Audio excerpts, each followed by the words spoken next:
Olá, aluno! Olá, aluna! Hoje nós vamos então falar sobre conhecendo a Terra. Nós estamos na disciplina de Ciências e eu sou a professora Catiúcia. Para falar um pouquinho a respeito desse tema, nós temos que lembrar que nós vimos que os seres humanos sempre tiveram então a curiosidade sobre a Lua e os corpos celestes, coisas que nós vimos em aulas passadas, porém também existe essa curiosidade de conhecer então o nosso planeta, Conhecer a estrutura do nosso planeta. E é importante mencionar, que lendas diversas falavam, sobre o interior da Terra. Então era muito comum, pelo fato de não ter ainda o conhecimento do científico que nós temos hoje, no passado criar lendas para tentar explicar, como que seria aí o interior da Terra. Então haveria ali, uma das primeiras questões que sempre é levantadas é a seguinte: haveria ali um mundo subterrâneo ou a Terra seria oca? Como que seria esse interior da Terra? Então, ao longo do século XX, muitas respostas então a essas perguntas começam a tomar forma, ou seja, a gente começa a responder essas perguntas através do conhecimento científico. E aí, por que a gente fala isso?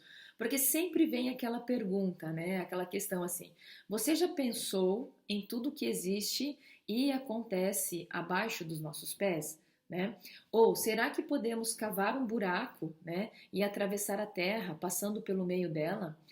Os alunos perguntam: professora, se a gente fizer cavar um buraco aqui no Brasil, a gente sai no Japão? Isso é comum ouvir, dos alunos em sala de aula. Então, a pergunta é: como será a Terra por dentro? Então, nós temos essa imagem aqui, ó, que vai nos mostrar como que seria, então, a Terra. Na verdade, ela é uma representação, tá? Essa imagem, ela é uma representação que mostra as camadas internas da Terra. Então, eu vou sair dessa região bem amarelinha, que está aqui, e vou indo, ó, sentido para fora, até chegar na superfície. Então, olha lá. Ao olhar como um todo, podemos dizer que ela é formada por camadas concêntricas. Então, o que é camadas concêntricas? Camadas concêntricas são essas camadas aqui, ó, em torno de um ponto central. Então, eu tenho o centro da Terra e aí vou criando essas camadas que vão se afastando do centro, E aí o que nós encontramos, Lá de cima para baixo agora, nós encontramos a crosta, também chamada de litosfera. Nós temos a região do manto, que são essas duas aqui, e aí vai se dividir em manto superior e manto inferior. E essa parte mais central, que é o núcleo, que também se divide em dois, núcleo externo e núcleo interno. Então, a crosta terrestre é a parte sólida, superficial, aqui ó, do planeta, formada por rochas e minerais. Acredita-se que a sua espessura ela vai variar de 5 a 70 quilômetros, porém as escavações mais profundas só chegaram a pouco mais até 12 quilômetros, então a gente não conseguiu fazer um buraco maior, mais fundo do que 12 quilômetros, porque a Terra, outro detalhe também da crosta é que ela não é plana, ela vai apresentar elevações, que no caso seriam as montanhas, e as depressões, que seriam os vales.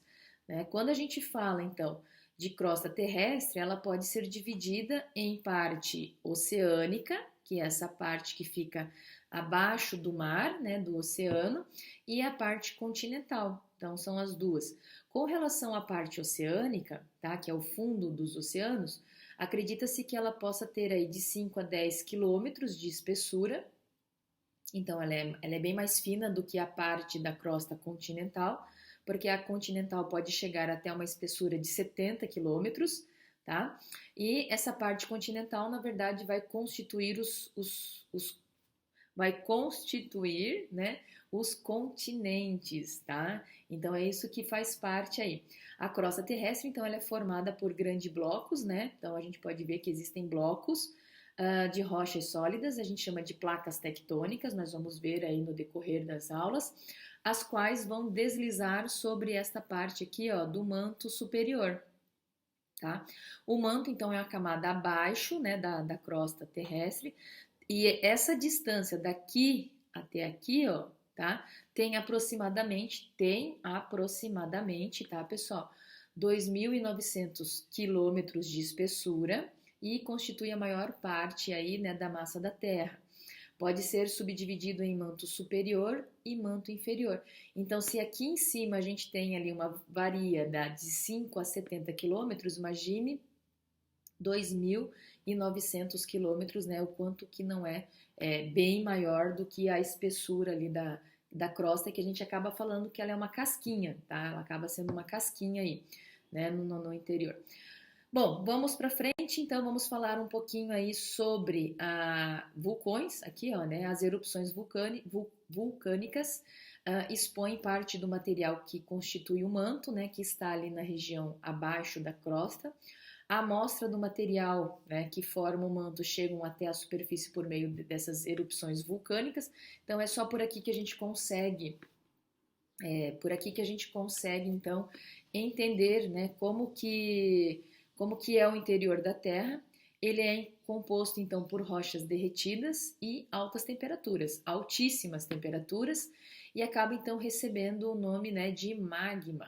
Então esse material rochoso que fica abaixo da crosta, nós chamamos então de magma. E quando esse magma chega à superfície, como tem aqui nessa imagem, nós podemos dizer então que ele passa a receber o nome de lava. Tá? Então ele passa a receber o nome de lava, e aí a Terra é formada então por camadas, como a gente viu, né?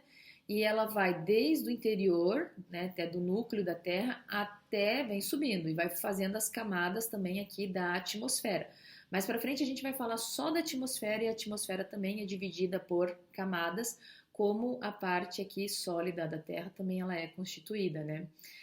Então, nós temos aqui, ó, nós vimos lá na aula passada, hidrosfera, parte líquida, atmosfera, parte gasosa, e litosfera é a parte das rochas, né?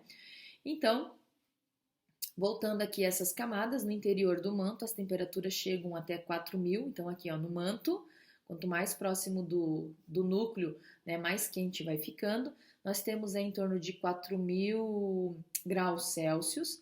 As temperaturas, as altas temperaturas e outros fatores internos fazem com que o manto fique em movimento, por meio então dessa movimentação deste material ali, né, que é meio pastoso. As placas tectônicas então vão se deslocando de forma bem lenta, e como os continentes então e o fundo dos oceanos estão sobre essas placas tectônicas, acabam então, né, alterando o relevo, né, de tempo em tempo. É claro que essa alteração demora-se muitos e muitos anos, tá? Ela vai acontecendo de forma gradativa. E aí os vulcões, como aquela imagem que a gente viu no slide passado, nascem nos pontos em que essas placas chocam ou se afastam. Então, ou elas se encontram ou elas se afastam, e dá a possibilidade, né, daquela lava vir lá do manto. Bom, aí vamos aqui então continuar. Os gases do ar, a água, as rochas e a lava dos vulcões estão em constante interação, então isso é importante a gente levar em consideração. E lembrando, gente, que o núcleo, né, a pressão aqui, ó, nessa região do núcleo, nós temos o núcleo interno e o núcleo externo. A pressão é muito alta e a temperatura ela vai ficar entre 4 e 6.000 graus Celsius. O núcleo é formado então por duas partes, uma mais interna, que é esta aqui, que contém ferro e sólido, outra mais externa, que contém o ferro e níquel já derretido. Por conter ferro e níquel, né, a parte externa também é chamada de núcleo NiFe. NiFe, Ni de níquel e Fe de ferro, tá? Por isso que é NiFe, ok? E para a gente, né, terminar esse slide, nós temos aqui, ó, que o planeta é um todo indissociável. A gente não consegue separar as partes. Para ter a vida, né, dos seres vivos é preciso que todos os componentes estejam atuando, né, de forma conjunta. Então, e aí a gente começa a buscar informações desse conjunto. Então, por meio de investigações e estudos, cientistas chegaram ao modelo conhecido e mais aceito para explicar a estrutura interna da Terra, né? Vamos lá, então? Vamos entender um pouquinho. Olha lá, ó. A geologia, então, é a ciência, né, que estuda a Terra e procura entender sua origem Essa estrutura, então, aqui, ela é tanto a estrutura quanto a composição, quanto as transformações que elas passam no decorrer do tempo até chegar ao que a gente conhece hoje. Então, o estudo da superfície visível é um método direto de estudo do interior da Terra, né? Quem faz isso são os profissionais da geologia, né? E eles são chamados de geólogos, tá? Para compreender diversos fenômenos que acontecem, né, na crosta terrestre, é importante então conhecer as camadas da Terra, conforme vai tendo o aprofundamento, olha lá, camadas diferentes, inclusive de cores diferentes e de texturas diferentes vão aparecendo.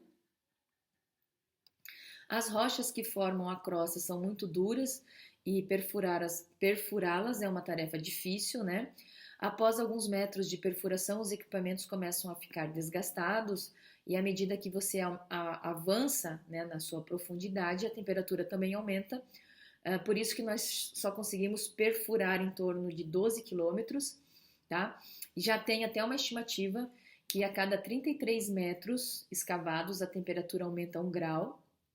Isso recebe o nome de grau ou gradiação geotérmica, tá? Então, conforme a gente vai aprofundando a cada 33 metros, a temperatura aumenta, né, em 1 grau. E aí, nós só chegamos até, então, a 12 quilômetros, né? É uma profundidade alcançada aí pelas sondas para estudar as regiões mais profundas do interior da Terra.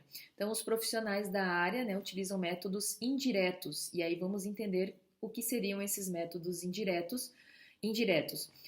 Por exemplo, a coleta da lava expelida pelos vulcões é um método indireto, que é o que aparece aqui nessa imagem, né?